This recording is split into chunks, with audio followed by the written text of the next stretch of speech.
आखिर 2 साल बाद फिर देश की सड़कों पर किसान बनाम सरकार की तस्वीर क्यों नजर आ रही है?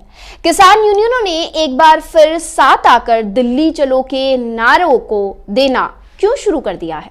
नमस्ते, मेरा नाम है मीनाक्षी और आप देख रहे हैं डेमोक्रेटिक वार का खास कार्यक्रम मुद्दों की बात।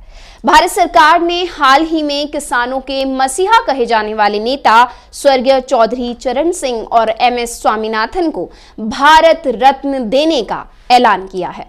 लेकिन दूसरी तरफ हरियाणा, पंजाब और उत्तर प्रदेश के किसान एक बार फिर दिल्ली कूच को तैयार हो चुके हैं। लेकिन क्यों? इस पूरी कहानी को समझने के लिए हमें थोड़ा पीछे जाना होगा।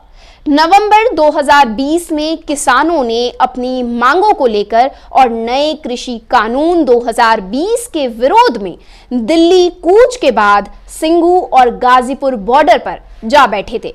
उनका दिल्ली कूच का सफर उतना ही मुश्किल और जोखिम भरा था जितना कि एक देश के बॉर्डर को पार कर दूसरे देश में गैर कानूनी तरीके से घुसने पर होता है।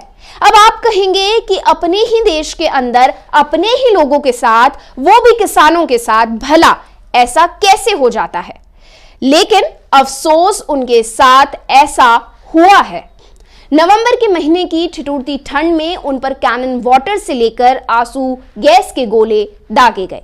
सड़कों पर कटीले तार और नोकीले कीलों को गाड़कर उन्हें रोका गया। शुरुआती महीनों में मेनस्ट्रीम मीडिया ने उन्हें खालिस्तानी बताने में कोई कसर नहीं छोड़ी, लेकिन उसके बाद भी वो बॉर्डर पर 24 घंटे मुस्तैद रहे। इस आंदोलन में किसानों ने अपने साथी किसानों की लाशों को कंधा तक दिया और 1 साल तक अपने विरोध प्रदर्शन को जारी रख इस आंदोलन को न सिर्फ ऐतिहासिक बनाया बल्कि सरकार को घुटने टेकने पर मजबूर भी कर दिया। सरकार ने न सिर्फ इन कानूनों को वापस लिया था बल्कि MSP पर कानून बनाने की गारंटी भी दी थी।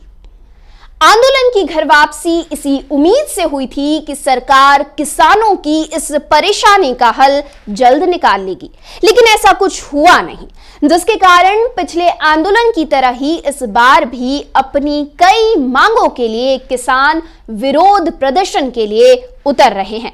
खास तौर से minimum support price that is MSP की गारंटी को लेकर, कानून बनाने की मांग को लेकर विरोध प्रदर्शन करने का ऐलान किया है। MSP के लिए कानून बनाना उनकी सबसे बड़ी मांग है।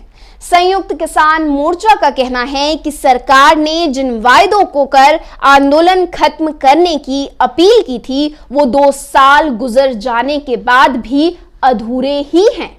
साथ ही साथ किसानों का कहना है कि यह आंदोलन सरकार ने जो वायदे किसानों से किए थे वो याद दिलाने के लिए भी है।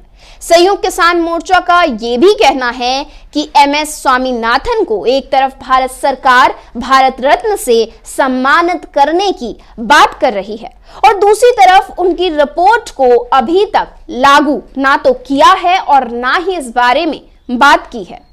किसानों का एक बार फिर दिल्ली कूच करने के बारे में आपकी क्या राय है? हमें नीचे दिए गए कमेंट सेक्शन में कमेंट कर आप बता सकते हैं।